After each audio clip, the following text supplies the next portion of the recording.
Bom, pessoal, estamos aqui conversando, discutindo, né? Enquanto o nosso Igor está ali ajustando câmera, ação, não é? Nós estamos aqui conversando sobre matemática e física, imagine, eu entrando nessa conversa, não é? Mas justamente o espírito da prova, a maneira de dar um perfil a cada questão, que isso é muito importante para nós, professores, porque traz um balizamento para a gente trabalhar, não é? Com os nossos alunos em sala de aula. Rinaldo, alguma questão assim que você diz, poxa, essa daqui eu penei um pouquinho mais? A questão do número 10, José. Número 10, ela tratava de quê na prova de física? Era uma questão de dilatação, só que envolvia alguns outros conhecimentos de ângulos, de comprimento. Eita, e aí, Beraldo? Complicou mesmo ou não? Ele escolheu logo a questão, na minha opinião, a questão mais criativa da prova. Para mim, a mais criativa da prova foi ela. Ele colocava uma barra apoiada num círculo, né? Ele dizia que ela estava apoiada num disco e quando ela era aquecida, ela aumenta de tamanho, ou seja, dilata, e consequentemente o disco que ela está apoiada gira de um certo ângulo. Então ele dava o ângulo em graus, eu tinha que transformar para radiano. Depois relacionar a rotação com o comprimento. Depois que eu achar a variação de comprimento, aí eu colocava na fórmula da dilatação linear para poder achar a temperatura que ele queria. Olha aí, fera. Mas ela foi muito criativa. Teve de ir passo a passo, né? Até para chegar. Para o elaborador da questão. E com gabarito tranquilo, resposta clara. Sem problema nenhum na questão. A questão está perfeita. A mais criativa da prova e, além de tudo, as contas não eram contas complicadas. Aparentava ser complicada, que o cara botava aqui coeficiente de dilatação 5π, o cara já fica com medo de π, mas só que o π cortava lá no final, quando fazia a relação entre deslocamento linear e angular. Eu sei que a questão foi muito bonita. Teve um final feliz essa daí. Com certeza. Mas houve alguma questão que não tenha tido um final feliz? Ou seja, é contestável a questão? A questão número 20, a última questão da prova.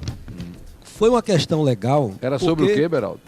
Efeito fotoelétrico. Ele misturava física moderna, a parte de efeito fotoelétrico, com a parte de eletromagnetismo. Então ele colocava um feixe de luz que incidia numa placa metálica. Quando o elétron era arrancado, ele penetrava num campo magnético e descrevia uma trajetória circular. Então eu pegava a equação do efeito fotoelétrico, juntava com a equação do raio da trajetória desse movimento circular. Quando a gente junta as equações, aí dá uma resposta aqui que não tem nas alternativas. Como ele deu o gabarito a letra E, eu acredito que foi uma falha na digitação. Porque se ele coloca Q ao quadrado, B ao quadrado, R ao quadrado, aí a questão estaria correta. Ela ficou sem resposta? Ficou sem resposta. Essa questão 20, ela vai ter que ser dada para o aluno, que não é nem mudança de gabarito, não tem a resposta nas alternativas. Olha aí a comissão do vestibular, né? Aproveitamos aqui este momento, né? Para colocar esse detalhe. A questão 20, ela está sem resposta. E nós vamos encaminhar, obviamente, nessa observação nossa, essa consideração do CBV com relação à física, questão número 20. Era física moderna, né? Física moderna. Perfeito. Exatamente. Ele misturava Professor física Marinho, moderna com magnetismo. Juntava aí magnetismo e física moderna. Professor Marinho, se você tivesse que destacar uma questão aí que o bom aluno fez, mas ele tinha que, não é, ir mais fundo para resolver a questão. Que questão seria essa? No geral, a prova da UPE, ela valorizou a aplicação do raciocínio lógico para poder fazer o aluno alcançar um mecanismo resolutivo rápido, tranquilo, mas dentro de uma contextualização. Então a prova não valorizou fórmula nem desenvolvimentos ricos em algebrismos, em etapas indiretas, não. O que é bom, não é? Por um lado tem essa vantagem. Então a questão 2 fala de uma lavadeira, né, que ia estender os lençóis. Então ele dizia que ela colocava 10 varais, cada varal com 9 lençóis. E ele queria saber quantos pegadores ela ia usar com 84 lençóis. Então, bem interessante. O aluno teria que fazer 9 varais com 9 lençóis e mais um varal com 3 lençóis. era só ver que para cada grupo de lençóis, o número de pegadores ia ser o triplo do número de lençóis mais um. Aí pela figura você ia percebendo isso. Calculava o número de pegadores dos 9 e para os outros 3 também fazia a mesma aplicação. Somava tudo, achava o número de pegadores. Então, é uma questão que um aluno bom, um aluno bem preparado, ele tem, é isso que eu quero levantar aqui, como é importante, porque o aluno na hora que tem a preparação bem feita, ele tem memória suficiente, livre, para ter criatividade e alcançar o raciocínio lógico adequado para ter a resolução feita.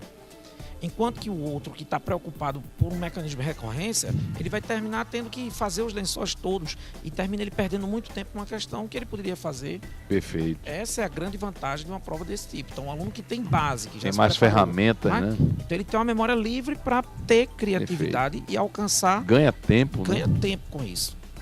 Maravilha. Questão 2, destaque. Então você, a questão 2, né? Um destaque, com gabarito tranquilo, tudo. Tudo tranquilo. Não houve nenhuma contestação, nenhum problema na prova de matemática. Não. Muito bem, gente. Então, com estes comentários de matemática e física, nós encerramos a nossa participação hoje nas redes sociais, né? Falando aí das provas da UPE de hoje, fechando a segunda fase, e daqui a 15 dias temos mais, não é? De ontem a 15 dias, Rinaldo, de novo lá, não é? Com as provas específicas, segunda fase da Universidade Federal de Pernambuco. E mais uma vez, nós do CBV estaremos aqui para passar comentários para vocês, considerações, observações, contestações, como é o trabalho profissional que todos nós desenvolvemos. Até lá e muito sucesso no resultado das provas de ontem e de hoje, da UPE segunda fase, e mais sucesso ainda, mais estudo ainda, temos 15 dias, mais estudo ainda para todos vocês baterem forte, muito forte, nas provas da segunda fase da Coveste. Até lá!